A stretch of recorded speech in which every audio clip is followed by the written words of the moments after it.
Pulang dari dinas luar kota, anakku kutemukan kritis sendirian di Ichu. Ternyata, suamiku malah asyik pesta pora di kapal pesiar. Detik itu juga, kubekukan seluruh akses keuangannya. Tak sampai 1 jam, dia mengamuk seperti orang gila. Sebelum ceritanya dimulai, silakan tulis di kolom komentar dari daerah mana saja teman-teman yang menonton cerita ini. Jangan lupa like dan subscribe agar channel ini bisa semakin berkembang dan bisa mempersembahkan cerita yang lebih menarik lagi. Roda koperku berbunyi berisik saat beradu dengan lantai keramik Bandara Soekarno-Hatta yang licin. Aku menghela napas panjang, mencoba merenggangkan otot-otot leher yang kaku setelah penerbangan panjang belasan jam dari Eropa. Rasanya seluruh tubuhku remuk redam. Sebagai direktur keuangan di sebuah perusahaan multinasional, perjalanan bisnis adalah makanan sehari-hari, tapi kali ini rasanya berbeda. Aku memaksakan diri menyelesaikan semua negosiasi kontrak lebih cepat dari jadwal. Seharusnya aku baru pulang lusa, tapi aku memilih pulang hari ini. Alasannya sederhana. Besok adalah ulang tahun pernikahan kami yang ke-10. Aku tersenyum kecil sambil membetulkan letak tas tangan di bahu. Di dalam koper besar ini, tersimpan jam tangan mewah edisi terbatas yang sudah lama diidamkan Anton, suamiku. Aku membayangkan wajahnya yang akan terkejut dan sumringah saat melihatku muncul di depan pintu. Lalu kami akan makan malam romantis bertiga bersama Dika, putra sematawayang kami yang baru berusia 7 tahun. Namun, senyumku perlahan memudar saat mataku menyapu kerumunan penjemput di pintu kedatangan. Tidak ada Anton. Aku mengerutkan kening. Sebelum take off kemarin, aku sudah mengirim pesan padanya tentang jadwal kepulanganku yang dipercepat. Aku mendarat jam 2 siang, Mas. Jemput ya, begitu tulisku. Pesan itu sudah bercentang 2 biru. Artinya, dia sudah membacanya. Aku mencoba berpikir positif. Mungkin macet. Jakarta selalu macet. Bukan? Atau mungkin dia ingin memberiku kejutan di rumah. 10 menit berlalu. 30 menit. 1 jam. Ponsel Anton tidak bisa dihubungi. Hanya suara operator yang menjawab panggilan-panggilanku. Perasaan tidak enak mulai menjalar di dadaku, seperti ada batu yang menindih ulu hati. Akhirnya, dengan kekecewaan yang menumpuk, aku menyeret koperku menuju pangkalan taksi. Ke Pondok Indah ya, Pak, ujarku pada sopir taksi dengan nada lelah. Sepanjang perjalanan, aku menatap jalanan Jakarta yang padat merayap. Firasatku semakin tidak karuan. Biasanya, Anton selalu siaga kalau soal jemput-menjemput. Apalagi jika ia tahu aku baru saja mencetak uang dari perjalanan dinas. Dia biasanya akan menjadi suami paling manis sedunia. Tapi kali ini, keheningannya terasa janggal. Taksi berhenti di depan gerbang rumah kami yang megah. Rumah yang kubeli dengan keringat dan darahku sendiri, warisan dari mendiang ayah yang kujaga mati-matian. Terima kasih, Pak, kataku sambil membayar ongkos. Saat aku membuka pintu gerbang, hal pertama yang menyambutku adalah keheningan yang mencekam. Tidak ada suara televisi, tidak ada suara tawa Dika, tidak ada suara gonggongan anjing tetangga. Halaman depan terlihat sedikit kotor dengan daun-daun kering yang berserakan, seolah sudah 2 hari tidak disapu. Mas? Dika? Ibu pulang? Seruku saat membuka pintu utama. Bau apek langsung menyergap hidungku begitu aku melangkah masuk. Aromanya seperti campuran sisa makanan basi dan udara pengap yang terperangkap. Aku menutup hidung, mataku membelalak melihat pemandangan di ruang tamu. Berantakan. Bantal-bantal sofa berserakan di lantai. Bungkus makanan cepat saji, kaleng soda yang sudah dikerubungi semut, dan puntung rokok. Tunggu, Anton sudah janji berhenti merokok di dalam rumah, berserakan di atas meja kaca mahal kesayanganku. Debu tipis melapisi segalanya. Mas Anton? Panggilku lagi, kali ini suaraku sedikit bergetar. Aku melangkah cepat menaiki tangga menuju lantai 2. Jantungku berdegup kencang. Pintu kamar Dika terbuka sedikit. Dika, sayang, ibu pulang. Nak, ibu bawa oleh-oleh robot transformer yang kamu mau.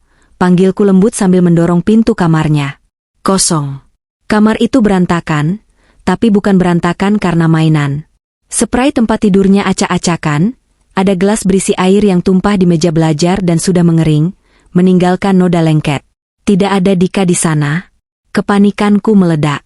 Aku berlari ke kamar utama. Kosong juga. Lemari pakaian Anton terbuka, beberapa baju mahalnya hilang, tapi sebagian besar baju rumahnya berserakan di lantai. Aku merogoh ponselku dengan tangan gemetar, mencoba menelepon Anton lagi. Masih tidak aktif. Di mana kalian? Desisku, air mata mulai menggenang. Apa mereka diculik? Apa terjadi perampokan? Tapi tidak ada barang berharga yang hilang di ruang tamu tadi, hanya kotor. Aku berlari keluar rumah, menuju rumah Bu Heru, tetangga sebelah yang cukup akrab denganku. Aku menggedor pagarnya dengan panik. Bu Heru, Bu Heru. Wanita parubaya itu keluar dengan daster batiknya, wajahnya kaget melihatku. Loh, Jeng Ratna, kapan pulang? Kok mukanya pucat begitu? Bu, lihat Anton sama Dika nggak? Rumah kosong, berantakan sekali. Saya takut mereka kenapa-napa, cerocosku tanpa basa-basi. Wajah Bu Heru berubah drastis. Dari kaget menjadi prihatin, dan ada sedikit kemarahan di matanya. Ya ampun, Jeng Ratna, Jeng nggak dikabari sama suami? Dikabari apa, Bu? Saya baru mendarat. Anton nggak bisa dihubungi. Bu Heru membuka pagar, memegang tanganku erat-erat. Jeng, yang sabar ya.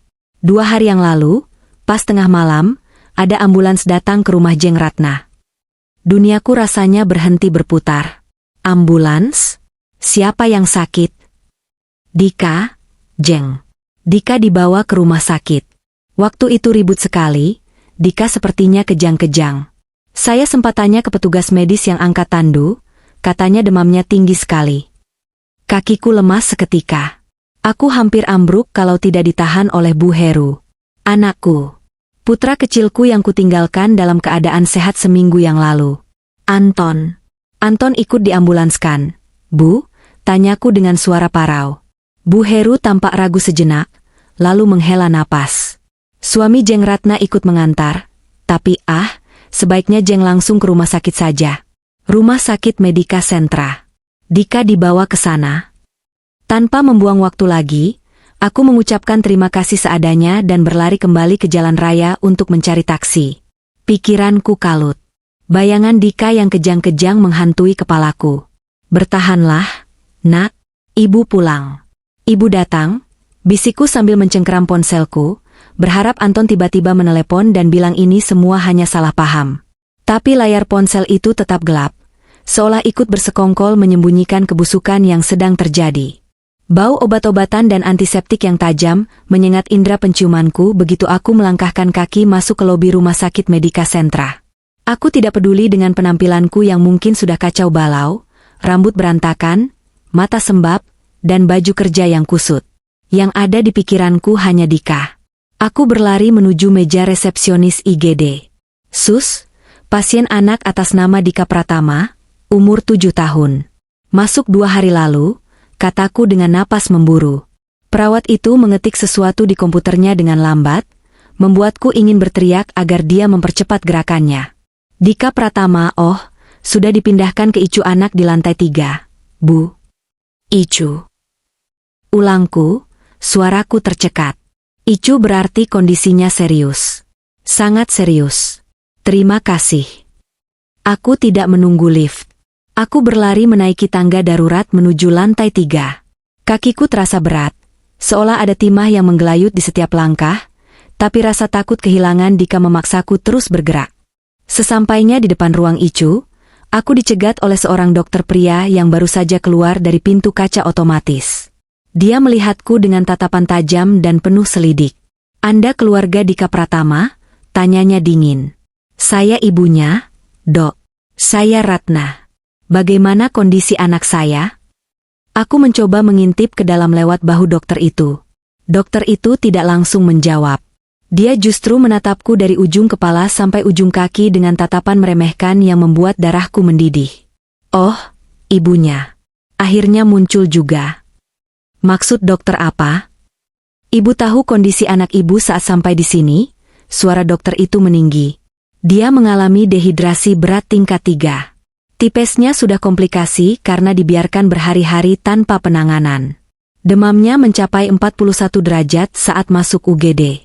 Dia kejang hebat karena, Di mana ibu selama ini?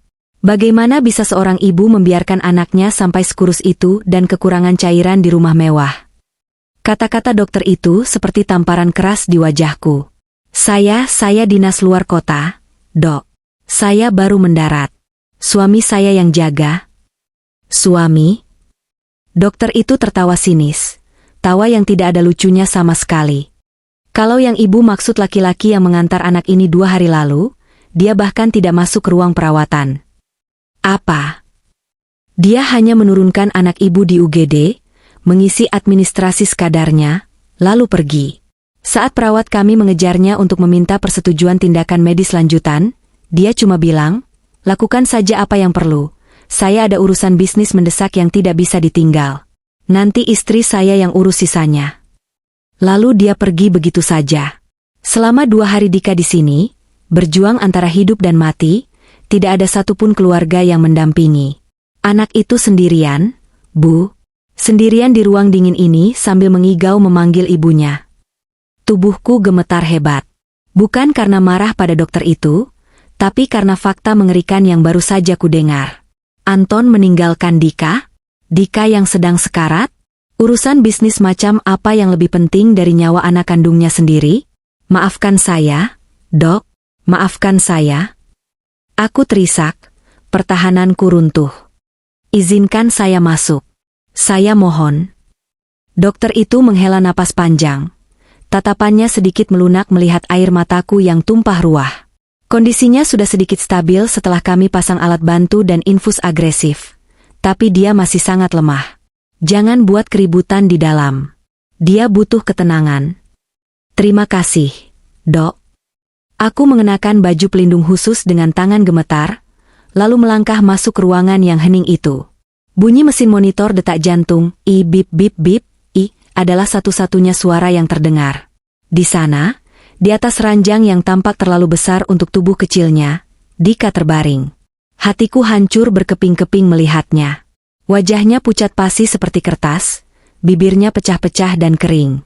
Ada selang oksigen di hidungnya, dan beberapa selang infus menancap di tangan kirinya yang kurus. Aku mendekat pelan, takut sentuhanku akan menyakitinya. Kuusap keningnya yang masih terasa hangat. Dika, ibu di sini, Nak. Ibu pulang, bisikku di telinganya. Air mataku menetes jatuh ke spray bantalnya. Maafin ibu, Nak. Maafin ibu nggak ada pas Dika sakit. Maafin ibu. Rasa bersalah menghimpit dadaku. Aku bekerja keras membanting tulang, menembus batas waktu dan zona waktu. Demi siapa? Demi masa depan Dika. Demi agar dia hidup nyaman. Tapi apa gunanya semua uang itu kalau anakku sendirian meregang nyawa, karena ayahnya sendiri tidak peduli? Tiba-tiba, kelopak mata Dika bergerak pelan. Dia membuka matanya sedikit, tatapannya sayu dan tidak fokus. Ibu, suaranya begitu lirih, nyaris tak terdengar, serak dan kering. Iya, sayang. Ini ibu. Ibu di sini, aku menggenggam jari-jari mungilnya. Dika mencoba menelan ludah, wajahnya meringis kesakitan. Ibu haus. Nanti ya, Nak. Nanti suster kasih minum lewat infus dulu. Dika harus kuat ya. Dika menatapku lagi, kali ini ada ketakutan di matanya. Papa mana, Bu? Pertanyaan itu membuat dadaku sesak. Aku harus menjawab apa? Papa. Papa lagi kerja, Nak. Dika menggeleng lemah. Bukan. Papa pergi. Papa bilang mau naik kapal. Aku terdiam. Kapal? Dika sakit, perut Dika sakit banget waktu itu. Dika mulai menangis tanpa suara, air mata meleleh dari sudut matanya. Dika minta minum sama papa, tapi papa marah. Papa bilang papa buru-buru. Papa pakai baju bagus, bawa koper besar, terus papa pergi naik mobil. Tanganku mengepal erat di sisi ranjang, hingga buku-buku jariku memutih. Amarah yang belum pernah kurasakan sebelumnya mulai membakar darahku. Jadi, Anton bukan pergi karena urusan mendadak setelah mengantar ke RS. Dia memang sudah berniat pergi saat Dika sakit di rumah. Dia meninggalkan anaknya yang sedang sakit perut hebat dan dehidrasi, hanya untuk pergi naik kapal? Kapal apa? Nak? Tanyaku, mencoba menahan emosi agar suaraku tetap lembut. Nggak tahu. Papa bilang pesta di laut. Mata Dika kembali terpejam, tenaganya habis setelah berbicara kalimat itu. Napasnya kembali teratur namun berat. Aku mencium kening Dika lama sekali. Tidur lagi ya, nak. Ibu janji, ibu nggak akan pergi lagi. Dan ibu janji, orang yang bikin Dika kayak gini bakal nyesel seumur hidupnya. Aku mundur perlahan dari ranjang Dika, lalu duduk di kursi tunggu di sudut ruangan. Aku membuka tas kerjaku, mengeluarkan laptop yang selalu kubawa. Wajahku mungkin terlihat tenang, tapi di dalam, ada badai yang siap menghancurkan segalanya.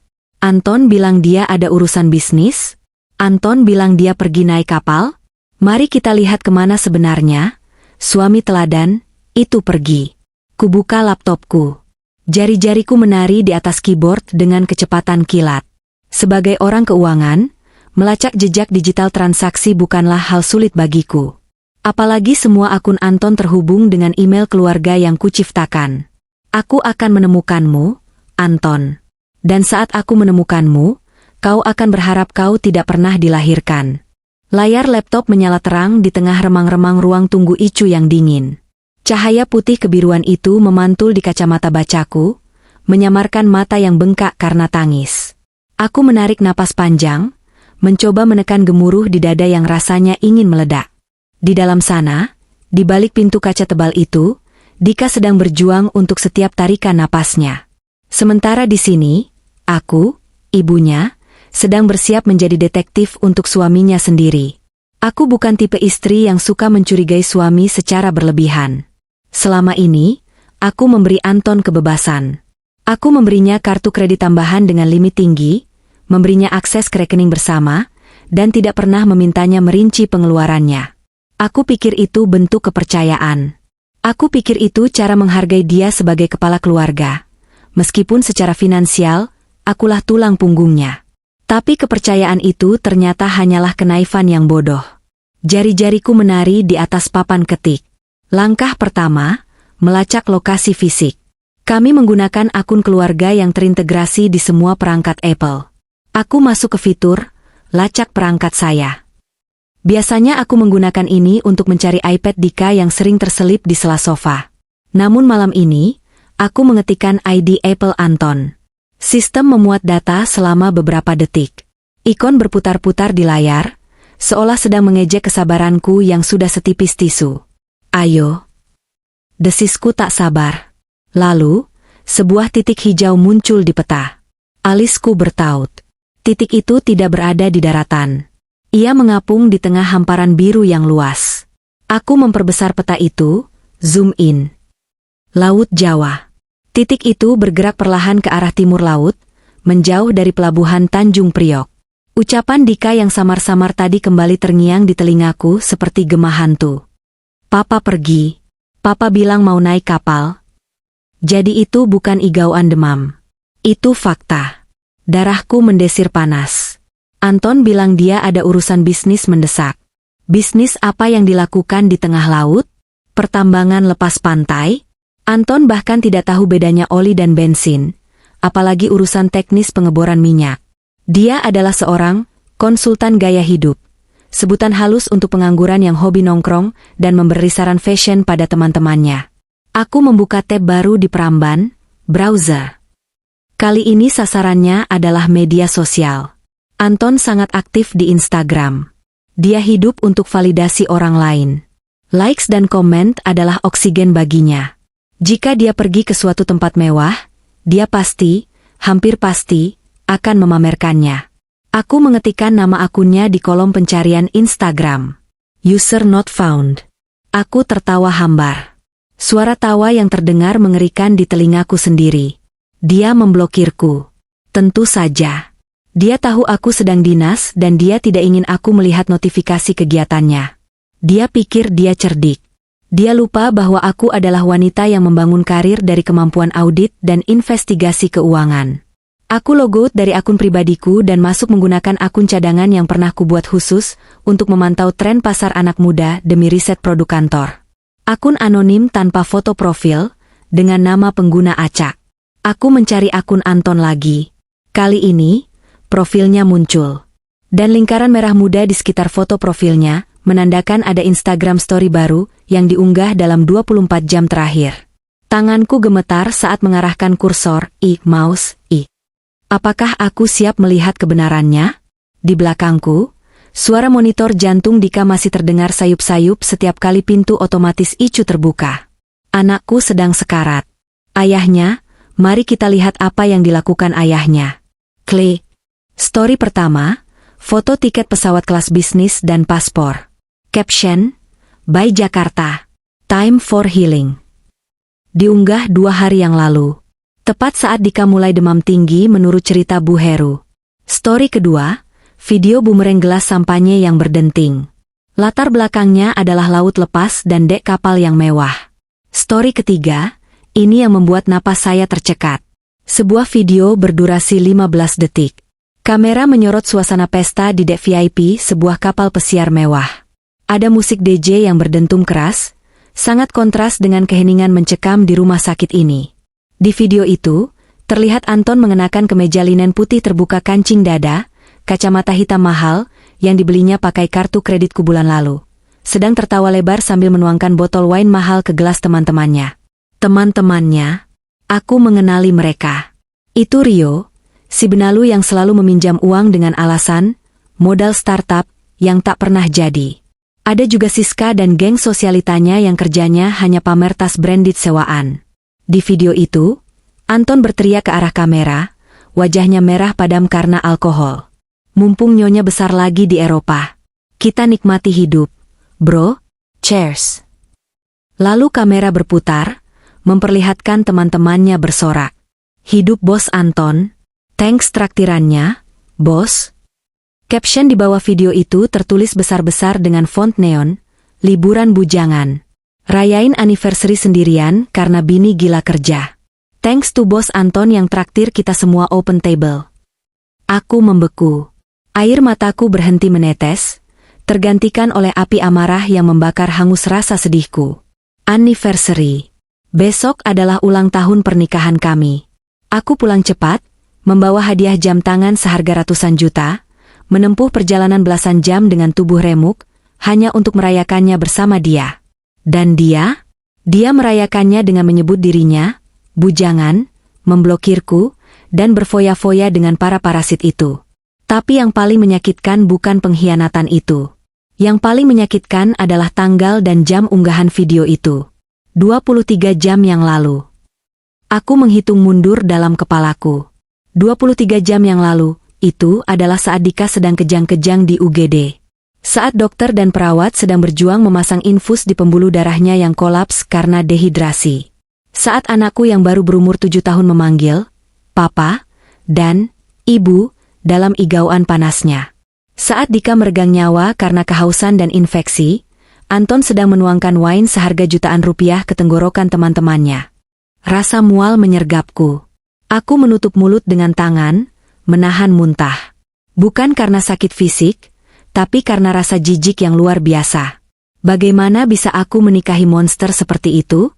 Bagaimana bisa aku membiarkan monster itu menjadi ayah dari anakku? Aku menatap layar laptop itu lagi. Wajah Anton yang sedang tertawa lebar terlihat begitu asing.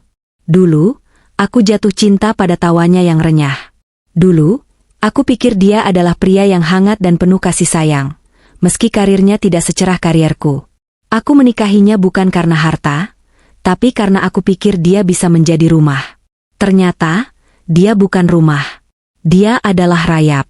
Rayap yang perlahan menggerogoti pondasi kehidupanku, memakan habis tiang penyangga keluarga kami, dan sekarang, dia hampir meruntuhkan atap yang menaungi anak kami. Aku mengklik tombol pause pada video itu. Wajah Anton terhenti dalam ekspresi menyeringai bodoh. Aku mengambil ponselku, memotret layar laptop itu sebagai bukti. Lalu aku merekam layar, screen record, seluruh story itu, menyimpannya di folder aman. Aku menelusuri akun teman-temannya juga. Rio, Siska, semuanya.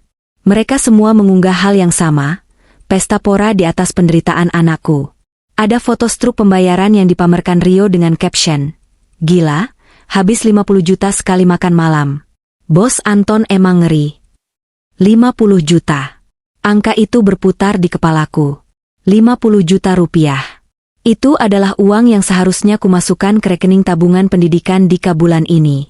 Itu adalah uang hasil lemburku, hasil presentasiku di depan klien-klien yang rewel, hasil dari waktu yang kukorbankan jauh dari keluarga. Dan Anton membakarnya dalam satu malam, hanya untuk memberi makan ego dan teman-teman penjilatnya. Sementara di sini, aku bahkan belum tahu berapa biaya ICU yang akan keluar, dan apakah asuransi akan menanggung semuanya mengingat kondisi Dika sudah parah saat masuk. Pre-existing condition clause bisa jadi masalah. Kemarahan itu perlahan berubah menjadi sesuatu yang dingin dan tajam. Seperti besi yang ditempa dan didinginkan mendadak. Aku menutup tab Instagram. Tidak ada gunanya menangis lagi. Air mata tidak akan menyembuhkan Dika. Air mata tidak akan mengembalikan uangku. Dan air mata jelas tidak akan menyadarkan Anton. Anton berpikir aku adalah istri yang penurut dalam hal uang karena aku jarang protes. Dia pikir karena aku menghasilkan banyak uang, aku tidak akan sadar jika sedikit hilang. Dia pikir aku bodoh. Baiklah, Anton.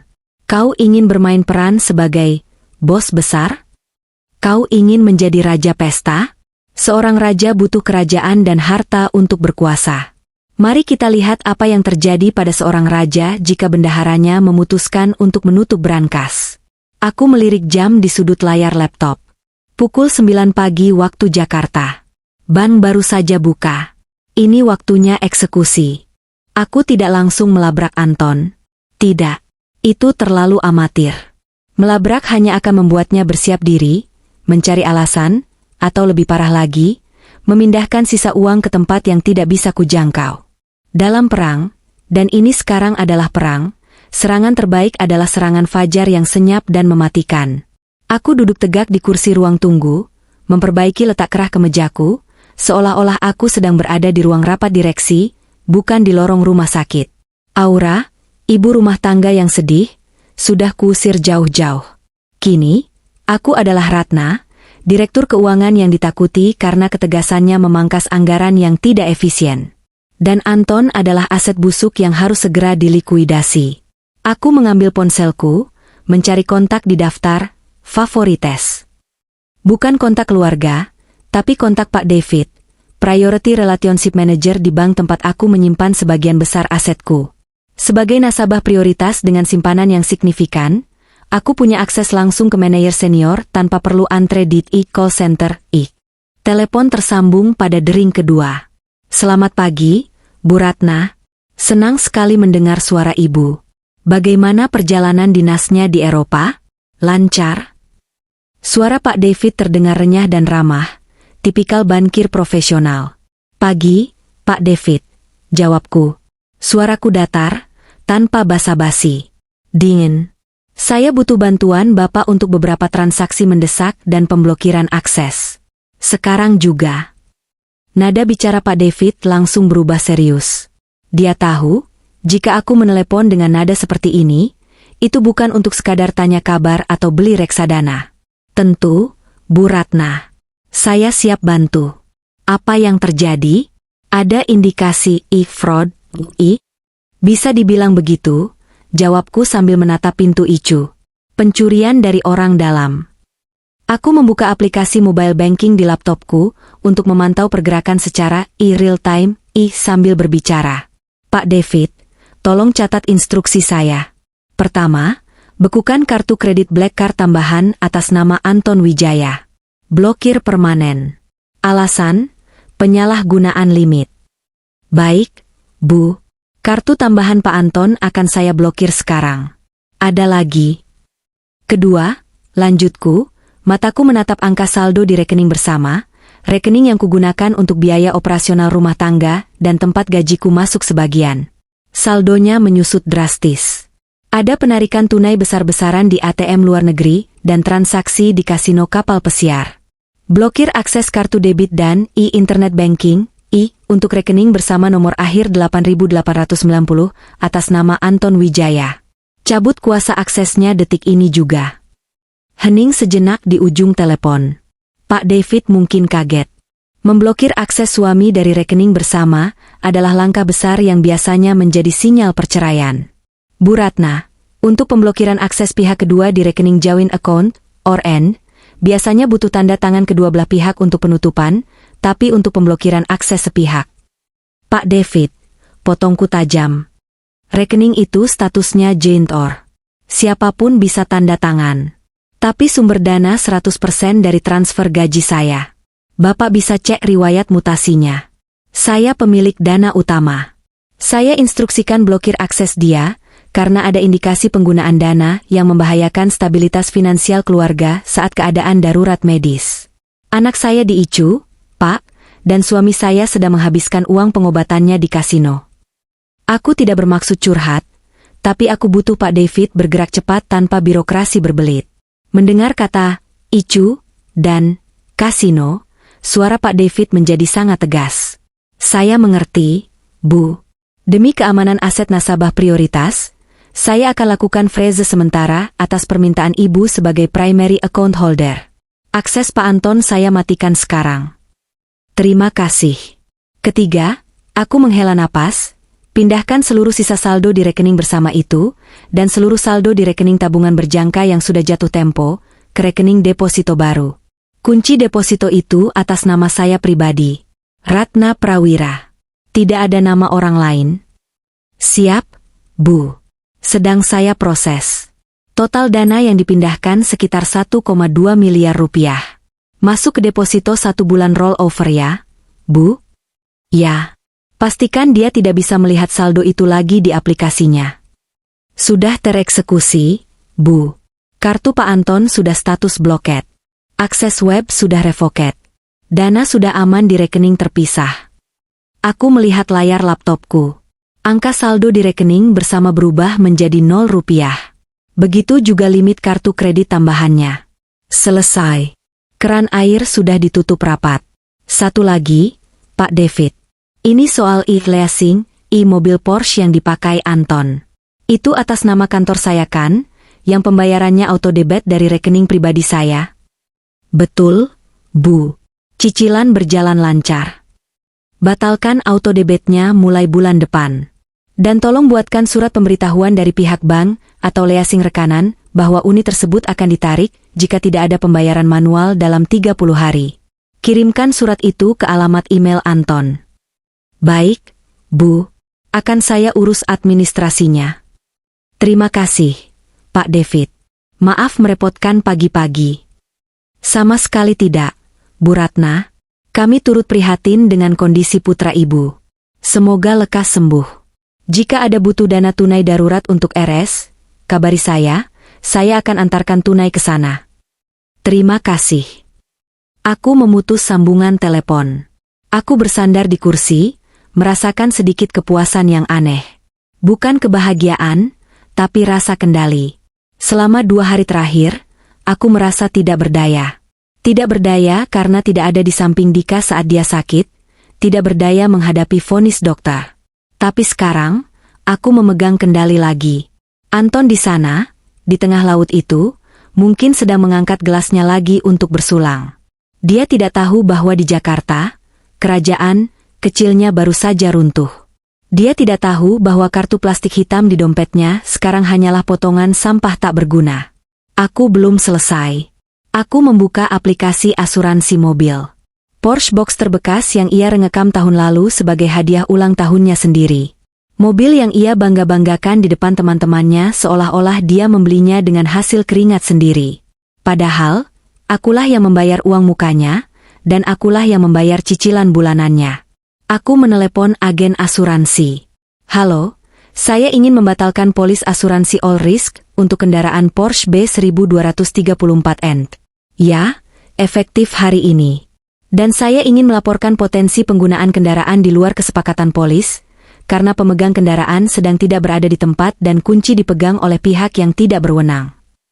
Ini mungkin sedikit berlebihan, tapi aku ingin memastikan jika dia pulang nanti dan mencoba menjual mobil itu atau menggadaikannya, dia akan kesulitan karena status mobil itu dalam pengawasan.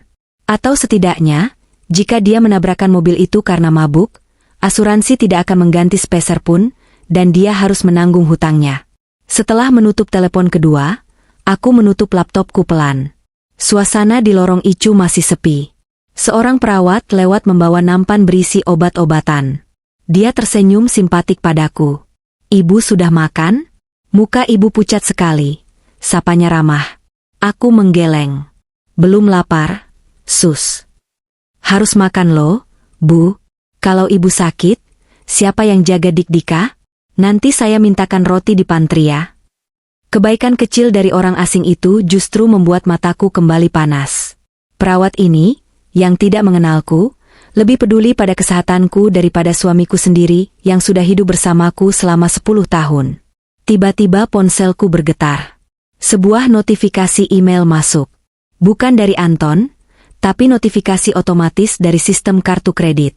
Transaction declined, IDR 15 juta at the Grand Casino, Royal Seas. Reason, card blocked by issuer. 1 menit kemudian, notifikasi lain masuk. Transaction declined, IDR 250.000 at Ocean Bar. Bibirku menyunggingkan senyum tipis. Senyum yang tidak mencapai mata. Permainan dimulai, Anton. Kau baru saja merasakan gigitan pertama. Dia pasti sedang bingung di sana. Mungkin dia pikir itu hanya kesalahan sistem. Mungkin dia pikir sinyalnya buruk. Dia akan mencoba lagi. Dan lagi. Dan mesin edisi itu akan terus memuntahkan struk penolakan. Bayangkan malunya. Di depan teman-teman sosialitanya yang dia traktir, tiba-tiba, Bos Anton tidak bisa membayar segelas koktail pun. Aku memejamkan mata, membayangkan wajah paniknya. Rasa bersalah? Tidak ada. Yang ada hanya rasa lelah yang luar biasa, bercampur dengan tekad baja untuk melindungi sisa-sisa masa depan Dika yang belum dihancurkan oleh ayahnya. Pintu otomatis Icu terbuka. Dokter yang tadi memarahiku keluar. Wajahnya kali ini tidak sekeras tadi. "Bu Ratna," panggilnya. Aku langsung berdiri, jantungku berdegup kencang. "Ya, Dok? Ada apa? Dika kenapa?" "Tenang, Bu. Dika sudah sadar sepenuhnya. Demamnya mulai turun. Dia mencari ibu." Kabar itu seperti air sejuk yang menyiram padang pasir gersang di hatiku. "Boleh saya masuk, Dok?" "Silakan. Tapi sebentar saja ya. Dia masih sangat lemah." Aku mengangguk cepat dan bergegas masuk. Melupakan sejenak tentang Anton, tentang uang, tentang balas dendam. Saat ini, hanya Dika yang penting. Tapi di saku jas kerjaku, ponselku kusetel ke mode dering keras. Aku menunggu. Aku menunggu telepon itu berbunyi. Aku menunggu saat Anton menyadari bahwa dia sudah tamat. Dan saat telepon itu berbunyi nanti, aku akan siap. Keheningan di ruang Icu terasa begitu kontras dengan keriuhan yang sedang terjadi di layar ponselku. Di sini, di ruangan berpendingin udara yang suhunya disetel rendah untuk menekan penyebaran bakteri, waktu seolah berjalan sangat lambat. Hanya ada suara desis ritmis dari ventilator di bilik sebelah, dan bunyi bip monoton dari monitor yang merekam detak jantung Dika. Putraku sudah kembali tertidur setelah sempat sadar sebentar tadi. Wajahnya masih pucat, namun kerutan kesakitan di keningnya sudah sedikit memudar. Tanganku tak henti-hentinya mengusap punggung tangannya yang bebas dari jarum infus, menyalurkan kehangatan yang kuharap bisa memberinya kekuatan. Namun, di saku jas kerjaku, ponselku terus bergetar. Getaran demi getaran yang menandakan sebuah bencana sedang terjadi ratusan kilometer dari sini, di tengah Laut Jawa. Sebagai pemegang rekening utama, aku mendapatkan notifikasi real-time untuk setiap upaya transaksi. Dan malam ini, notifikasi itu datang bertubi-tubi seperti rentetan tembakan. Aku tidak perlu berada di sana untuk tahu apa yang sedang terjadi. Data tidak pernah berbohong. Aku bisa merekonstruksi adegan demi adegan hanya dengan melihat deretan angka merah dan pesan penolakan di layar aplikasi perbankanku. Pukul 19.30 waktu Indonesia Barat.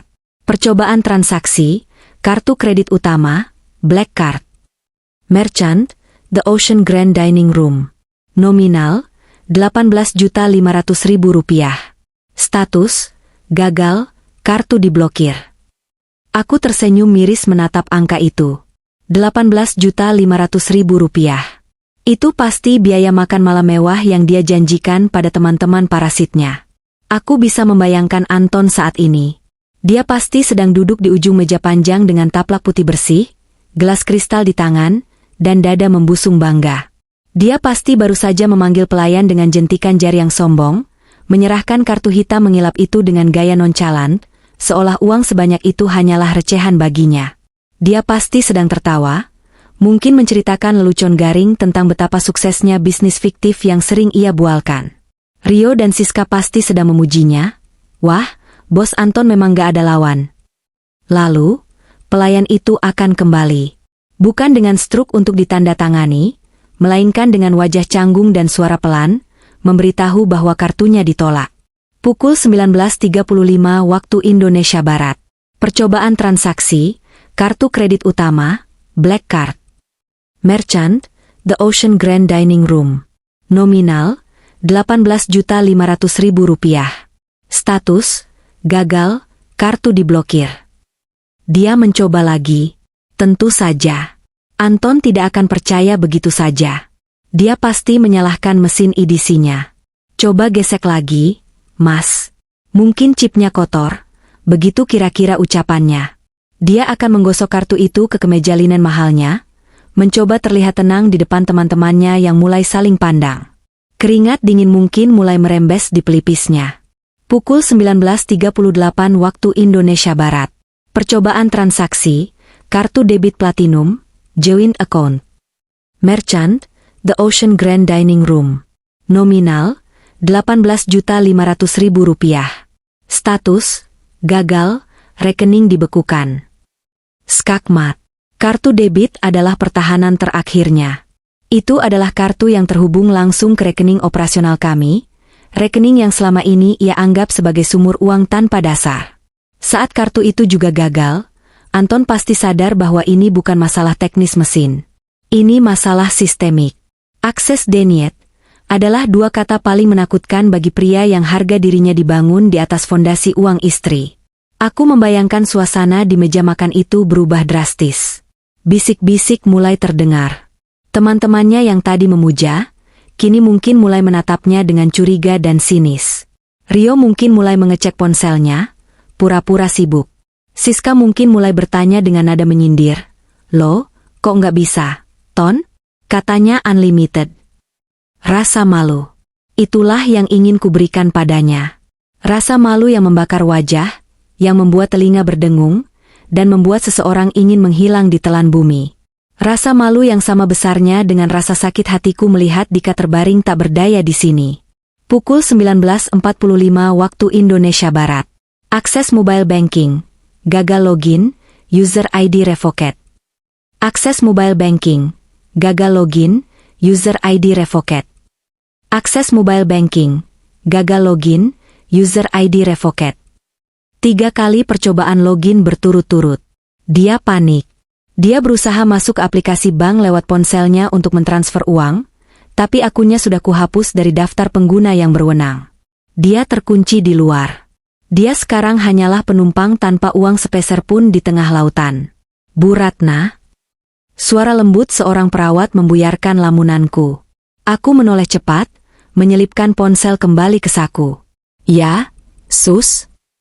Perawat itu membawa nampan berisi bubur dan segelas teh hangat. Ini jatah makan malam untuk penunggu pasien. Bu, ibu dari tadi siang belum makan, kan? Nanti ibu malah sakit.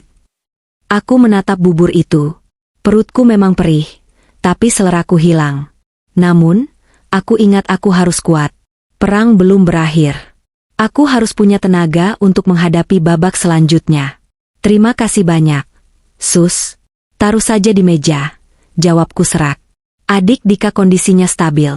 Bu, tadi dokter anak visit sebentar saat ibu melamun. Katanya respons obatnya bagus. Kalau besok demamnya tidak naik lagi, lusa mungkin sudah bisa pindah ke ruang rawat inap biasa. Kabar itu bagaikan oase di gurun pasir. Alhamdulillah. Terima kasih, Tuhan, gumamku. Air mata kembali merebak di sudut mata, tapi kali ini air mata lega. Ibu istirahat saja di sofa lipat itu. Biar kami yang pantau monitornya dari stasi perawat, saran perawat itu sebelum berlalu pergi. Aku mengangguk, lalu meraih sendok plastik. Aku memaksakan diri menelan bubur hambar itu. Setiap suapan terasa berat, tapi aku memaksanya turun. Sambil makan, pikiranku kembali melayang ke Anton. Apa yang sedang dia lakukan sekarang? Apakah manajer restoran menahannya? Apakah dia harus menjaminkan jam tangan atau ponselnya? Atau lebih parah, apakah teman-temannya terpaksa patungan untuk membayar tagihan itu sambil menggerutu dan merendahkannya? Anton sangat menjaga citranya. Dia rela berutang demi terlihat kaya. Kejadian malam ini akan menghancurkan reputasinya di lingkaran sosialitas semu itu. Dia akan menjadi bahan tertawaan. Joke of the Circle. Ingat gak waktu Anton sok-sokan mau traktir tapi kartunya ditolak semua? Itu akan menjadi cerita yang diulang-ulang di setiap arisan atau pesta. Dan dia pantas mendapatkannya. Aku mengambil ponselku lagi. Tidak ada notifikasi transaksi baru. Dia sudah menyerah mencoba kartu-kartunya. Tiba-tiba, layar ponselku menyala terang.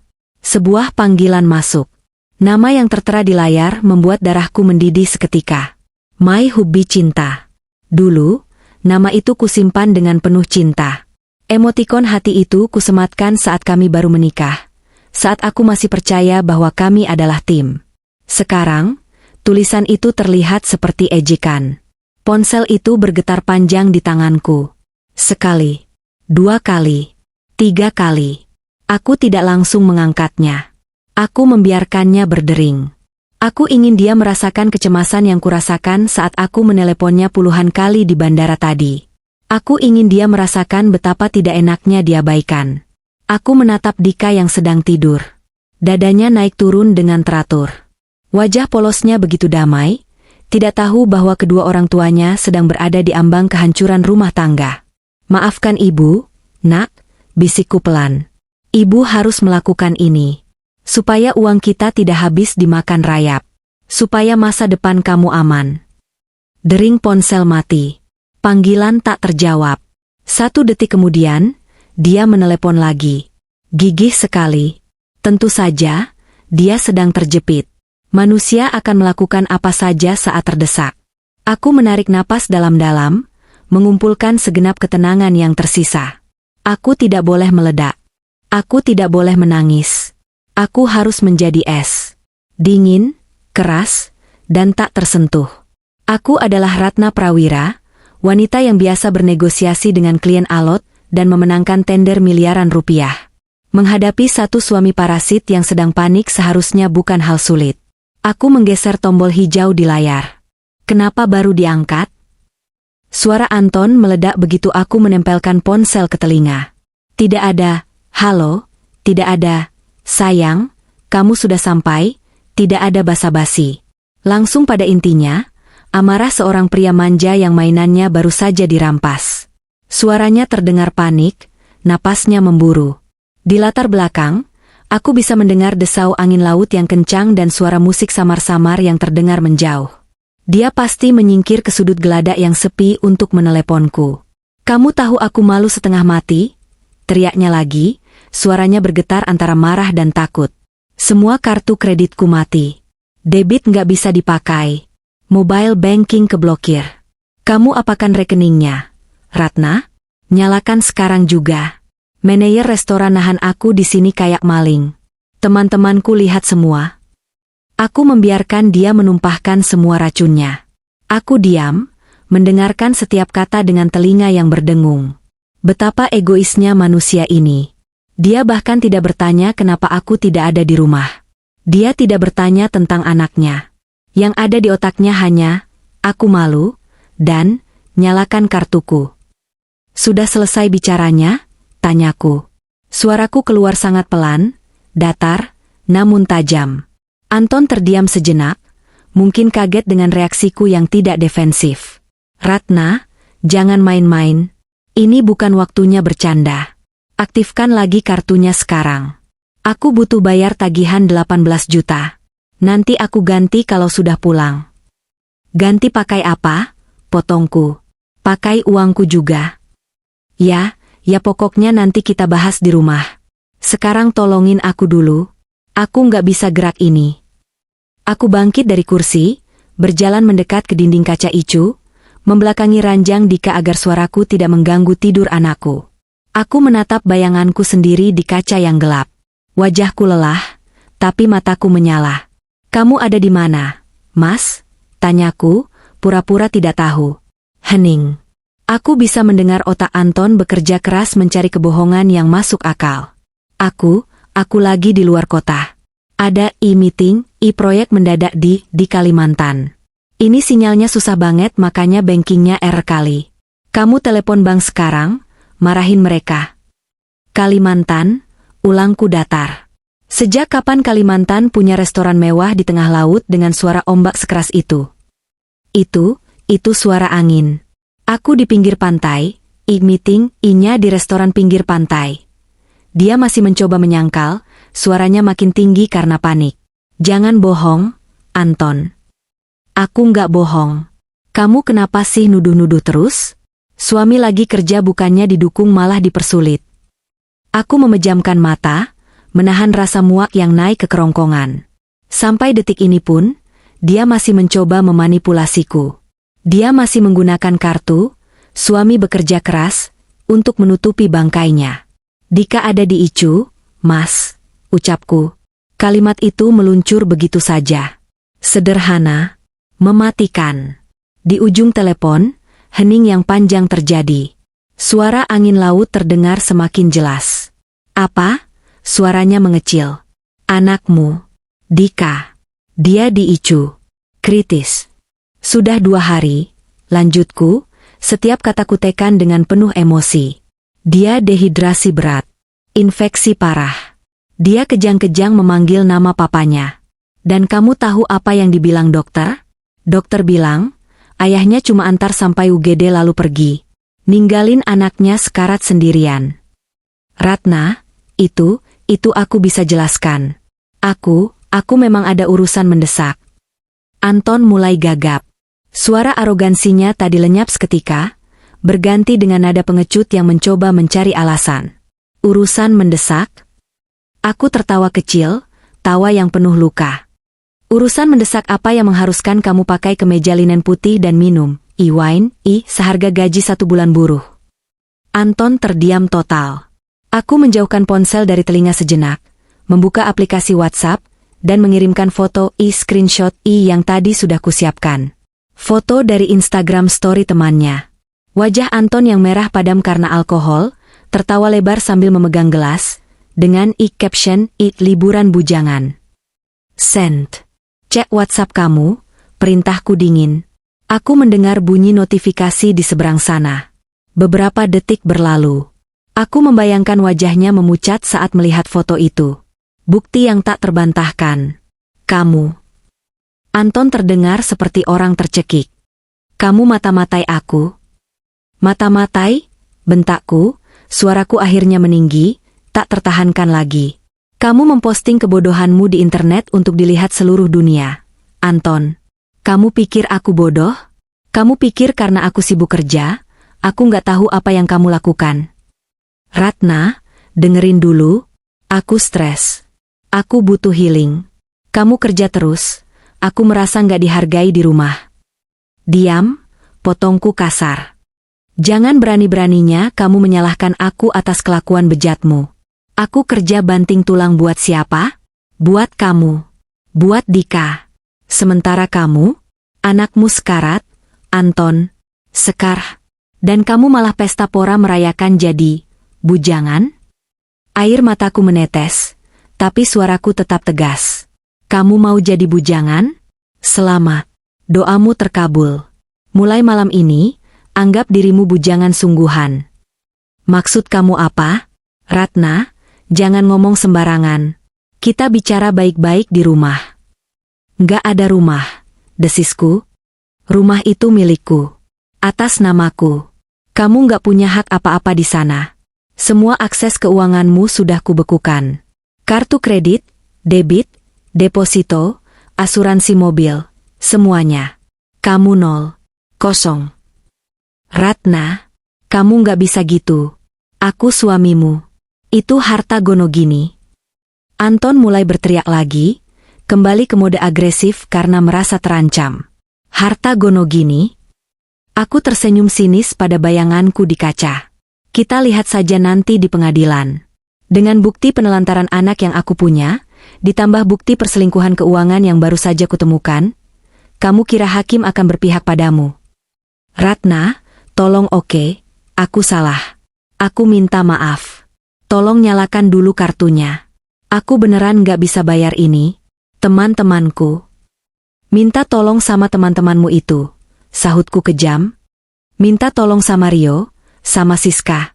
Suruh mereka yang bayar. Kan selama ini kamu yang traktir mereka pakai uangku. Sekarang giliran mereka. Mereka nggak bawa uang cash sebanyak itu. Ratna, jangan bikin aku malu. Kamu sudah mempermalukan dirimu sendiri saat kamu memilih meninggalkan anakmu demi pesta sampah itu. Rasa malumu di depan teman-temanmu itu nggak sebanding dengan rasa sakit Dika yang menunggumu pulang. Aku menarik napas panjang, bersiap mengakhiri pembicaraan ini. Energiku terkuras habis. Jangan pulang ke rumah, Anton. Aku serius. Kalau kamu berani menampakkan batang hidungmu di rumah malam ini, aku panggil satpam komplek. Atau polisi. Tidurlah di jalanan, atau menumpanglah di rumah teman-teman sosialitamu itu. Lihat apakah mereka masih mau menampungmu kalau tahu kamu sudah miskin. Ratna tunggu. Ratna. Aku mematikan sambungan telepon. Jariku langsung menekan tombol blok caler. Keheningan kembali menyelimuti lorong Icu. Dadaku naik turun dengan cepat, jantungku berpacu seperti baru saja lari maraton. Tanganku gemetar hebat saat menurunkan ponsel. Rasanya lega. Sakit, tentu saja. Hatiku hancur menyadari pernikahanku sudah resmi berakhir malam ini. 10 tahun kenangan, hancur lebur hanya dalam satu panggilan telepon. Tapi di balik rasa sakit itu, ada perasaan ringan yang aneh. Beban berat yang selama ini kupanggul sendirian, beban mengurus suami yang tak dewasa, beban berpura-pura bahagia, tiba-tiba terangkat. Aku berbalik menatap Dika. Dia masih tertidur pulas. Aku berjalan mendekatinya, mencium keningnya lagi. Sudah selesai, nak. Lintah darat itu sudah pergi. Sekarang tinggal kita berdua. Dan mama janji, mama akan buat semuanya baik-baik saja. Malam itu, aku tidur di kursi keras rumah sakit dengan posisi meringkuk. Tubuhku pegal linu, tapi untuk pertama kalinya dalam waktu yang lama, aku tidur tanpa rasa cemas menunggu suami yang tak kunjung pulang. Karena aku tahu, dia tidak akan pulang. Dan itu adalah kabar terbaik yang kudengar hari ini. Namun, aku tahu Anton. Dia seperti kecoa. Dia tidak akan menyerah begitu saja. Dia akan datang kembali, merangkak, memohon, atau bahkan mengancam. Dia akan mencoba memutarbalikkan fakta. Dan benar saja. 2 hari kemudian, drama sesungguhnya baru dimulai. Saat dia muncul di lobi rumah sakit dengan wajah memelas yang sudah dilatih, siap memainkan peran korban di depan publik. Tapi dia lupa, aku memegang naskah aslinya. Jam dinding di ruang VVIP Rumah Sakit Medika Sentra menunjukkan pukul 10 pagi. Jarum detiknya bergerak dengan bunyi TikTok yang ritmis, seolah sedang menghitung mundur waktu menuju ledakan bom yang tak terelakkan. Di luar jendela kaca besar yang menghadap ke taman, langit Jakarta terlihat kelabu, mendung menggantung rendah seolah turut merasakan ketegangan yang menyesakkan dadaku. Aku duduk di sofa kulit berwarna krem di sudut ruangan, memangku laptop yang layarnya menyala menampilkan spreadsheet neraca keuangan. Namun, mataku tidak benar-benar membaca angka-angka itu. Pikiranku melayang, waspada, seperti seekor singa betina yang menjaga sarangnya dari predator. Di atas ranjang pasien yang posisinya sudah ditinggikan, Dika sedang menikmati bubur ayam saringnya. Wajahnya yang kemarin pucat pasi seperti kertas, kini mulai memunculkan rona merah muda yang samar. Selang oksigen sudah dilepas, menyisakan bekas kemerahan kecil di pipinya. Infus masih terpasang, tapi setidaknya dia sudah bisa tertawa kecil menonton film kartun SpongeBob di televisi gantung. Bu, plankton lucu ya. Dia jahat tapi kasihan. Selalu gagal, celetuk Dika polos. Aku tersenyum tipis, hatiku mencelos mendengar analogi yang tidak disengaja itu. Iya, nak. Orang yang berniat jahat dan serakah memang pada akhirnya akan selalu gagal. Itu hukum alam. Tiba-tiba, kedamaian semu itu pecah. Sayup-sayup, terdengar suara keributan dari arah koridor di luar. Suara itu awalnya pelan, seperti dengungan lalat yang mengganggu, lalu semakin keras dan jelas. Suara teriakan laki-laki yang sangat kukenal, bercampur dengan nada panik perawat dan tegasnya suara petugas keamanan. "Minggir kalian. Saya suaminya. Saya pemilik polis asuransi anak ini. Kalian tidak punya hak melarang saya masuk." Dada ini bergemuruh. Darahku mendesir panas, naik ke kepala. Dia datang. Anton akhirnya pulang. Aku menutup laptopku perlahan, meletakkannya di meja dengan gerakan tenang yang terkontrol. Aku tidak ingin Dika melihat ibunya panik. Aku bangkit berdiri, merapikan blazer kerjaku, dan berjalan mendekati ranjang Dika. "Dika sayang, volumenya ibu besarkan sedikit ya," ujarku sambil mengambil remote dan menaikkan volume televisi hingga cukup keras untuk meredam suara di luar. Dika fokus nonton saja. "Ibu mau bicara sama dokter sebentar di depan pintu. Jangan turun dari kasur ya." Dika mengangguk patuh, matanya kembali terpaku pada layar TV. "Oke, Bu." Aku menarik napas panjang, mengisi paru-paruku dengan keberanian. Aku melangkah menuju pintu, memutar gagangnya, dan keluar dari sanktuari aman kami menuju medan perang. Begitu aku menutup pintu kamar di belakangku, pemandangan di koridor VVIP itu menyambutku dengan kekacauan yang memalukan. 2 orang petugas keamanan bertubuh kekar sedang merentangkan tangan, membentuk barikade hidup di depan pintu kamar kami. Di hadapan mereka, berdiri sesosok pria yang nyaris tidak kugenali. Itu Anton. Tapi bukan Anton yang glowing dan wangi yang biasa kulihat setiap pagi. Laki-laki di hadapanku ini tampak seperti gelandangan yang baru saja diusir dari kolong jembatan, namun memaksakan diri memakai baju mahal. Kemeja linen putih branded, yang harganya setara dengan UMR Jakarta, tampak kusut masai, kotor dengan noda kecoklatan yang aku curigai sebagai noda kopi atau saus yang tumpah. Kancing atasnya terbuka lebar, memperlihatkan dada yang berkeringat. Rambutnya yang biasanya ditata rapi dengan pomade mahal kini lepek, berminyak, dan berantakan seolah dia baru saja bangun tidur di pinggir jalan. Dan baunya, Tuhan, bahkan dari jarak 5 meter, angin koridor membawa aroma asam keringat bercampur sisa alkohol basi yang menyengat. Di tangan kanannya, dia menggenggam sebuket bunga mawar merah yang sudah layu. Kelopaknya menghitam di bagian ujung, dan batang-batangnya terkulai lemas. Bunga itu pasti dia beli dari pedagang asongan di lampu merah dengan sisa uang receh terakhirnya, atau mungkin dia pungut dari sisa acara orang lain. Ratna. Matanya yang merah dan berkantung tebal langsung menangkap sosokku. Ekspresi wajahnya berubah drastis dalam hitungan detik. Dari yang tadinya garang membentak satpam, kini berubah menjadi memelas, penuh drama, seolah dia adalah aktor sinetron yang sedang mengejar rating. "Ratna, sayang. Astaga, akhirnya kamu keluar. Suruh anjing-anjing penjaga ini minggir. Aku mau ketemu anakku," serunya dengan suara serak yang dibuat-buat bergetar. Aku berdiri tegak, melipat kedua tangan di dada. Tatapanku dingin, menusuk langsung ke manik matanya yang gelisah.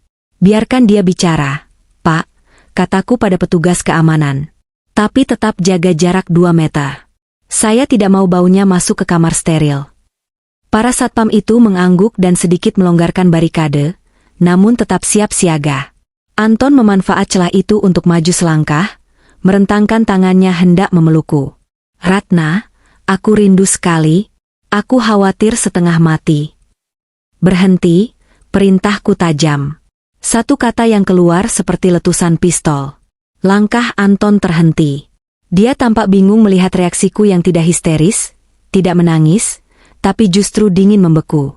"Jangan berani-beraninya kamu menyentuhku dengan tangan kotor itu," lanjutku, mataku menelusuri penampilannya dari ujung kepala sampai kaki dengan tatapan merendahkan. "Kamu terlihat menyedihkan, Anton. Di mana jas Armanimu? Di mana jam tangan Patek Philippe yang kamu banggakan? Sudah digadaikan untuk ongkos taksi ke sini?" Wajah Anton memerah padam. Rasa malunya mulai terkelupas. Dia menurunkan tangannya canggung. Kamu tega banget ngomong gitu," ucapnya dengan nada defensif. "Aku ini korban, Ratna. Aku terdampar di tengah laut gara-gara kamu memblokir semua kartuku. Aku dipermalukan di depan teman-temanku. Aku harus memohon-mohon sama Rio buat pinjam uang tiket pesawat pulang. Itu pun dia kasih dengan syarat aku harus ganti 2 kali lipat minggu depan. Aku tertawa. Tawa kering yang tidak mengandung humor sama sekali. Oh, jadi Rio, sahabat sejatimu itu, akhirnya menunjukkan warna aslinya? Dan kamu menyebut dirimu korban? Di depan pintu kamar di mana anakmu hampir mati 2 hari lalu? Anton mengibaskan tangannya, seolah nyawa Dika adalah masalah sepele. Aku tahu Dika sakit. Makanya aku pulang. Tapi kamu gak perlu mematikan akses keuanganku sampai aku kayak pengemis begini. Itu keterlaluan, Ratna. Itu kekerasan finansial dalam rumah tangga. Kekerasan finansial, ulangku pelan. Aku melangkah maju perlahan, membuat Anton secara naluriah mundur karena intimidasi auraku. Mari kita bicara soal kekerasan, Anton. Tahukah kamu apa definisi kekerasan yang sebenarnya? Aku merogoh tas kerjaku yang diletakkan di kursi tunggu koridor, mengeluarkan sebuah tablet. Aku menyalakannya dan memutar sebuah video rekaman CCTV dari garasi rumah kami yang tersambung ke cloud. Aku menyodorkan layar tablet itu ke wajahnya. Lihat ini, desisku. Di layar itu, terlihat rekaman tanggal kejadian. Dika terlihat keluar dari pintu rumah sambil memegangi perutnya, wajahnya meringis kesakitan, berjalan tertatih-tatih mendekati mobil Anton yang sedang dipanaskan. Dika mengetuk kaca jendela mobil. Anton di dalam video itu menurunkan kaca jendela. Tidak ada suara, tapi gestur tubuhnya jelas. Dia menunjuk jam tangannya dengan wajah kesal, lalu mengibaskan tangan mengusir Dika. Dika terlihat memohon, menunjuk perutnya. Tapi Anton justru menaikkan kaca jendela, dan mobil Porsche itu melaju pergi, meninggalkan anak kecil berusia 7 tahun yang kesakitan sendirian di garasi yang panas. Anton menatap layar itu dengan mata terbelalak. Wajahnya pucat pasi, lebih pucat dari mayat. Itu nggak seperti yang kamu pikirkan, gagapnya. Keringat dingin mulai mengalir di pelipisnya. Aku buru-buru. Aku pikir dia cuma sakit perut biasa karena kebanyakan makan permen. Dika dehidrasi. Anton, teriakku, suaraku menggema di lorong yang sepi itu. Dia demam tinggi. Dia meminta tolong pada ayahnya, dan ayahnya meninggalkannya demi pesta bujang di kapal pesiar. Aku ada meeting. Bantahnya lagi, masih mencoba berbohong meski sudah terpojok. Itu networking. Aku cari investor buat bisnis baru. Bisnis apa? Bentakku. Bisnis menghabiskan uang istri? Bisnis menjadi parasit? Aku melempar buket bunga layu yang dia pegang ke lantai, lalu menginjaknya dengan sepatu hak tinggiku sampai hancur. Cukup sandiwaranya. Aku sudah muak. Aku kembali ke tas kerjaku dan mengeluarkan sebuah amplop coklat tebal berlogo firma hukum ternama. Aku menamparkannya ke dada Anton. Ambil ini. Anton menangkap amplop itu dengan tangan gemetar. Apa ini? Hadiah ulang tahun pernikahan kita yang ke-10. Jawabku sinis. Gugatan cerai.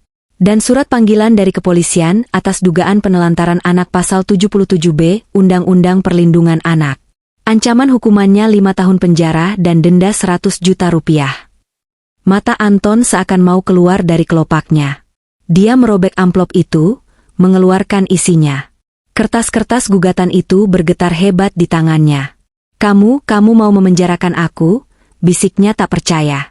Aku suamimu, Ratna. Ayah dari anakmu. Kamu mau Dika punya ayah narapidana. Dika lebih baik tidak punya ayah daripada punya ayah yang hampir membunuhnya dengan kelalaian. Anton terdiam sejenak. Dia menatapku, mencari keraguan di mataku. Tapi dia tidak menemukan apapun selain tekad baja. Menyadari taktik, memelasnya gagal total, dia beralih ke taktik andalan terakhirnya, kemarahan dan ancaman. Wajahnya yang tadi memelas kini berubah menjadi bengis. Dia meremas kertas gugatan itu dan melemparnya ke wajahku. Oke. Kalau itu mau kamu, ayo kita cerai. Teriaknya, urat-urat lehernya menonjol. Tapi jangan harap kamu bisa hidup tenang. Aku akan tuntut harta Gonogini. Kamu pikir kamu siapa? Semua harta yang kamu kumpulkan selama kita menikah adalah harta bersama. Rumah di Pondok Indah, apartemen yang disewakan, deposito, saham, mobil setengahnya milikku. Dia tertawa jahat, tawa orang yang merasa masih memegang kartu as. Kamu direktur keuangan yang pintar, kan? Tapi kamu bodoh soal hukum nikah. Tanpa perjanjian pranikah, hartamu adalah hartaku juga. Aku akan ambil semuanya sampai kamu miskin. Dan aku akan rebut hak asuh Dika karena kamu ibu yang gila kerja dan menelantarkan anak demi karir. Aku hanya diam mendengarkan racauannya. Aku membiarkan dia menumpahkan semua keserakahan yang selama ini dia sembunyikan di balik topeng suami manis. Setelah dia selesai berteriak dengan napas memburu, aku tersenyum. Senyum yang sangat tipis dan menakutkan. Sudah selesai bicaranya? Tanyaku tenang. Aku melangkah maju satu langkah lagi, menatapnya lekat-lekat. Anton, kamu benar-benar meremehkan siapa istrimu ini. Kamu pikir aku tidak mempersiapkan payung sebelum hujan. Aku mengeluarkan ponselku, membuka sebuah dokumen digital. Pertama, soal rumah. Rumah di Pondok Indah itu warisan ayahku yang dibalik nama ke atasku 2 minggu sebelum kita menikah. Dalam hukum, itu harta bawaan. Bukan harta bersama. Kamu 0% hak di sana. Wajah Anton mulai menegang. Kedua, mobil Porsche yang kamu banggakan itu. Kamu pikir itu milik kita? Coba cek STNK-nya kalau kamu pernah peduli. Itu aset kantor. Statusnya Car Owner Program, CAP, atas nama perusahaan tempatku bekerja. Aku hanya punya hak pakai. Dan kemarin, aku sudah mengajukan pengembalian unit lebih awal. Mobil itu akan ditarik leasing besok pagi. Mulut Anton mulai terbuka, tapi tidak ada suara yang keluar. Ketiga, tabungan dan deposito, lanjutku, menikmati setiap detik kehancurannya. Memang, gaji yang masuk selama pernikahan bisa dianggap harta bersama. Tapi, aku menekankan kata, tapi, dengan kuat. Hutang yang dibuat oleh salah satu pihak untuk kepentingan pribadi atau kemaksiatan, tidak bisa dibebankan pada harta bersama. Dan coba tebak apa yang kutemukan saat aku melakukan audit forensik di laptopmu yang kamu tinggalkan di rumah. Aku melihat kepanikan nyata di matanya sekarang. Rahasia tergelapnya. Judi online, bisikku. Slot, poker, bola. Total kerugianmu selama 2 tahun terakhir mencapai 1,5 miliar rupiah. Kamu pikir aku tidak tahu kemana larinya uang, modal bisnis, yang sering kamu minta? Kamu transfer ke rekening bandar, Anton. Itu fitnah. Bantahnya lemah. Aku punya bukti mutasi rekeningnya. Aku sudah cetak tebal-tebal. Dan menurut hukum, aku bisa menuntut ganti rugi atas harta bersama yang kamu habiskan untuk judi itu. Jadi, kalaupun, masih ada sisa harta Gonogini setelah dihitung, jumlahnya akan minus karena harus menutup hutang judimu pada kas keluarga. Anton mundur selangkah. Kakinya goyah. Dia menyadari posisinya. Dia tidak punya rumah. Tidak punya mobil. Tidak punya uang. Dan sekarang, dia sadar dia tidak punya hak atas aset apapun. Satu lagi, tambahkan dengan nada final. Aku menemukan folder tersembunyi di emailmu. Tagihan pinjaman online. Ada 20 aplikasi pinjol yang kamu pakai dengan menggunakan data KTP-ku tanpa izin. Itu pidana pemalsuan dokumen, Anton. Kalau aku laporkan itu juga, 5 tahun penjaramu bisa bertambah jadi 10 tahun. Anton ambruk. Dia benar-benar jatuh terduduk di lantai keramik rumah sakit yang dingin. Kakinya lemas, tidak mampu menopang berat dosanya sendiri. Semua arogansinya menguap. Raja pesta itu kini hanyalah seonggok daging tak berdaya. Dia menatapku dari bawah, kali ini dengan air mata yang asli, air mata ketakutan akan masa depan yang suram. Ratna, tolong. Suaranya pecah, menjadi rintihan. Jangan hancurkan aku. Aku nggak punya siapa-siapa lagi. Orang tuaku sudah nggak mau terima aku. Teman-temanku ninggalin aku. Kalau kamu ceraikan aku dan ambil semuanya, aku mau makan apa? Aku tidur di mana? Dia merangkak maju, mencoba meraih ujung celana panjangku. Aku janji bakal berubah. Aku bakal cari kerja. Apa aja. Jadi tukang ojek juga nggak apa-apa. Asal jangan usir aku, Ratna. Demi Dika. Mendengar nama Dika disebut lagi oleh mulutnya, rasa ibaku yang sempat muncul sedikit langsung mati seketika. Aku menepis tangannya dengan kakiku. Demi Dika, ulangku dingin. Demi Dika, Aku harus membuang sampah dari rumahku. Kamu adalah racun, Anton.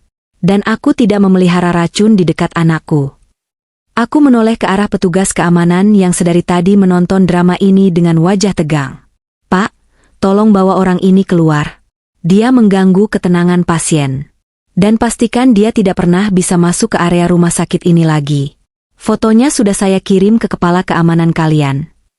Siap, Bu Ratna. Dua petugas itu langsung maju. Mereka mencengkeram lengan Anton kiri dan kanan, mengangkatnya berdiri dengan paksa. Tunggu. Ratna, jangan lakukan ini. Ratna Anton meronta-ronta, kakinya menendang-nendang udara saat diseret menjauh. Teriakannya menggema di lorong panjang itu, memantul di dinding-dinding putih, menjadi tontonan para perawat dan pengunjung lain yang melongok ingin tahu. Ratna, aku suamimu. Kamu berdosa. Ratna Aku berdiri diam, menatap punggungnya yang semakin menjauh sampai akhirnya menghilang di balik pintu lift yang tertutup. Suara teriakannya terpotong, digantikan oleh denting halus lift. Hening. Aku menghela napas panjang. Sangat panjang, seolah mengeluarkan seluruh udara kotor yang selama ini menyesakkan dadaku. Kakiku terasa sedikit gemetar, bukan karena takut, tapi karena pelepasan adrenalin yang luar biasa. Sudah selesai. Bagian terberatnya sudah selesai. Seorang perawat kepala mendekatiku dengan wajah prihatin. Ibu Ratna, ibu tidak apa-apa? Perlu saya ambilkan air minum? Aku menoleh padanya dan tersenyum. Kali ini, senyum yang tulus. Saya baik-baik saja, Sus. Sangat baik. Terima kasih sudah membantu. Aku berbalik, menatap pintu kamar rawat Dika. Di balik pintu itu ada masa depanku. Masa depan yang bersih, yang tidak lagi terbebani oleh benalu. Aku merapikan rambutku, menghapus setitik air mata yang sempat lolos di sudut mata, dan kembali masuk ke dalam kamar. Dika menoleh saat aku masuk. Bu, Papa kok teriak-teriak? Aku duduk di tepi ranjangnya, mengusap kepalanya lembut. Papa lagi belajar. Nak? Belajar apa? Belajar bahwa setiap perbuatan ada konsekuensinya. Sekarang, lanjut nontonnya ya. Ibu mau pesan makanan enak buat kita. 3 bulan kemudian. Gedung Pengadilan Agama Jakarta Selatan tampak ramai seperti biasanya. Wajah-wajah murung, tegang, dan lelah mendominasi lobi. Namun hari ini, langkah kakiku terasa ringan saat menuruni tangga utama gedung itu. Di tanganku, tergenggam secari kertas yang menjadi tiket kebebasanku. Akta cerai. Sidang terakhir baru saja selesai. Palu hakim telah diketuk. Proses persidangan berjalan lebih brutal dari yang kubayangkan, tapi hasilnya sangat memuaskan. Dalam 3 kali mediasi yang gagal total, Anton mencoba segala cara. Dia datang dengan pakaian pinjaman yang kedodoran, menangis di depan mediator, bahkan sempat membawa ibunya, mantan ibu mertuaku, untuk memohon padaku. Aku ingat momen di ruang mediasi minggu lalu. Ibu mertuaku, wanita yang dulu selalu mencibirku karena terlalu ambisius bekerja dan melupakan kodrat, duduk bersimpuh memegang tanganku. Ratna, tolonglah nak. Anton itu anak laki-laki ibu satu-satunya. Jangan bikin dia jadi gelandangan. Kasih dia pesangonlah sedikit. Atau minimal biarkan dia tinggal di paviliun rumah kalian. Kasihan dia luntang-lantung, ratapnya. Aku menatap wanita tua itu dengan rasa campur aduk. Bu, jawabku waktu itu, waktu Dika masuk Icu dan Anton malah pesta di kapal. Ibu di mana? Ibu tahu kan? Anton menelepon ibu minta uang, tapi ibu malah bilang, minta istrimu saja. Sekarang saat dia susah, ibu lempar lagi dia ke saya. Ibu mertuaku terdiam, wajahnya merah padam karena malu. Anton sendiri, dia hancur lebur di pengadilan. Pengacaraku, Pak Haryo, dengan kejam membedah semua bukti finansial di depan hakim. Bukti transfer judi, bukti tagihan hotel mewah dengan wanita lain. Ya, ternyata ada indikasi itu juga meski tidak kami jadikan poin utama. Dan yang paling telak, bukti ketidakhadirannya saat Dika kritis. Hakim ketua, seorang wanita parubaya yang tegas, menatap Anton dengan tatapan jijik yang tak ditutup-tutupi saat memutus perkara. Saudara tergugat tidak hanya gagal sebagai suami, tapi juga gagal sebagai manusia yang memiliki nurani terhadap anak kandung sendiri. Ucap hakim itu pedas. Putusannya mutlak, hak asuh anak jatuh 100% ke tanganku. Anton diwajibkan membayar nafkah anak sebesar 5 juta rupiah per bulan. Angka yang aku tahu tidak akan pernah bisa dia penuhi, tapi itu penting sebagai catatan hukum agar dia tidak bisa menuntut hak asuh di masa depan. Tidak ada pembagian harta gono gini, karena terbukti harta Anton habis untuk hutang judi dan gaya hidup yang merugikan aset keluarga. Aku berjalan menuju area parkir, menyipitkan mata karena silau matahari siang. Tiba-tiba, dari balik pilar parkiran, sesosok tubuh kurus muncul menghalangiku. Anton. Penampilannya jauh lebih buruk daripada saat di rumah sakit 3 bulan lalu.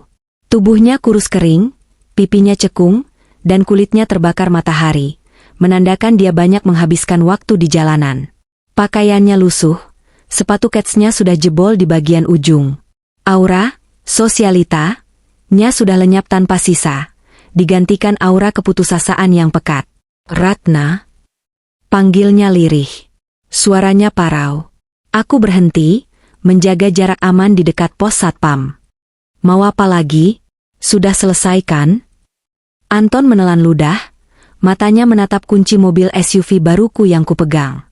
Ada kilatan kerinduan dan keserakahan di sana, tapi tertutup oleh rasa takut. Ratna, aku lapar. Beneran lapar? Katanya, suaranya bergetar. Aku belum makan dari kemarin. Teman-teman gak ada yang mau bantu. Orang tua angkat tangan. Aku tidur di masjid terminal. Dia menatapku dengan mata berkaca-kaca. Bagi 50.000 aja, RAT. Buat makan warteg. Aku mohon. Demi masa lalu kita. 10 tahun pernikahan. 10 tahun aku mencintainya, melayaninya, membiayai gaya hidupnya. Dan kini, semuanya bermuara pada momen ini, dia mengemis 50.000 rupiah padaku. Ada dorongan kecil di hatiku untuk memberinya uang. Dorongan rasa kasihan sebagai sesama manusia. Tapi kemudian, ingatan tentang wajah Dika yang pucat di Icu kembali menyeruak. Ingatan tentang tawanya di atas kapal pesiar. Ingatan tentang kesombongannya. Aku membuka dompetku. Anton terlihat berharap, matanya berbinar. Aku tidak mengambil uang. Aku mengambil kartu nama sebuah yayasan sosial. Aku tidak akan memberimu uang, Anton. Uang di tanganmu hanya akan jadi chip judi atau rokok, kataku tegas. Aku menyodorkan kartu nama itu padanya. Ini alamat panti sosial karya yang dikelola kenalanku. Di sana kamu bisa dapat makan gratis, tempat tidur, tapi syaratnya kamu harus kerja. Nyapu, ngepel, bersihin selokan. Dan kamu harus ikut program rehabilitasi judi. Anton menatap kartu nama itu dengan tatapan hina, seolah aku baru saja memberinya kotoran. Kerja kasar? Kamu nyuruh aku jadi tukang sapu? Harga dirinya yang sisa-sisa itu masih memberontak. Pilihan ada di tanganmu, jawabku dingin.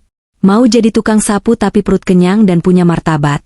Atau tetap jadi pengemis berdasi yang mati pelan-pelan di jalanan? Itu bukan urusanku lagi. Aku meletakkan kartu nama itu di atas kap mobil yang parkir di sebelahnya, lalu berbalik badan menuju mobilku. Ratna, tega kamu. Aku doakan kamu celaka. Teriaknya dengan sisa tenaga, sumpah serapah pecundang yang tidak lagi menyakitkan. Aku masuk ke dalam mobil, mengunci pintu, dan menyalakan mesin. Melalui kaca spion, aku melihat Anton memungut kartu nama itu dengan ragu-ragu, lalu memasukkannya ke saku celananya sambil menangis. Dia kalah. Total. Perjalanan pulang terasa sangat damai. Aku mengarahkan mobil ke rumah baru kami di daerah Jagakarsa. Rumah lama di Pondok Indah sudah terjual bulan lalu. Proses pindahannya cukup emosional. Saat mengemas barang-barang, aku menemukan banyak sekali sampah yang Anton timbun. Di balik lemari bajunya, aku menemukan tumpukan surat gadai barang-barang elektronik rumah yang selama ini hilang misterius. Blender, microwave, bahkan iPad lama Dika yang kukira hilang dicuri pembantu. Maafkan aku, Mbak Siti, aku sudah memberinya pesangon besar sebagai permintaan maaf.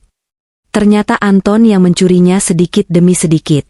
Aku membakar semua surat-surat itu di halaman belakang sebelum menyerahkan kunci rumah ke pemilik baru. Api yang melalap kertas-kertas itu terasa seperti ritual pembersihan jiwa. Kini, rumah baru kami jauh lebih sederhana. Tidak ada kolam renang, tidak ada pilar marmer. Hanya rumah satu lantai dengan halaman rumput luas dan pohon mangga yang rindang. Tapi rumah ini terasa hidup.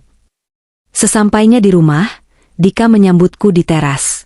Dia sedang bermain bola dengan Mbak Siti yang kini kembali bekerja untuk kami. Ibu pulang. Dika berlari, tubuhnya yang kini berisi menubrukku dalam pelukan hangat. Bau matahari dan bedak bayi menguar dari tubuhnya.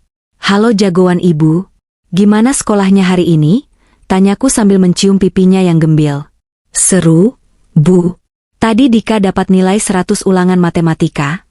Pamer Dika sambil menunjukkan kertas ulangannya yang lecek. "Wah, hebat.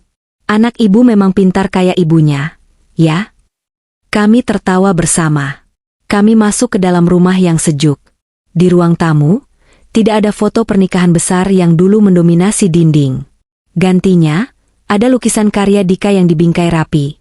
Gambar dua orang, ibu dan anak, bergandengan tangan di bawah matahari yang tersenyum. Sederhana, tapi sempurna. Sore itu, kami duduk di teras belakang sambil menikmati teh manis dan pisang goreng. Langit mulai senja, menyisakan semburat jingga yang indah. "Bu," panggil Dika tiba-tiba, mulutnya penuh pisang goreng. "Ya?" "Tadi di sekolah ada yang nanya lagi soal papa." Jantungku berdegup sedikit lebih kencang. Terus Dika jawab apa? Dika menelan makanannya dulu.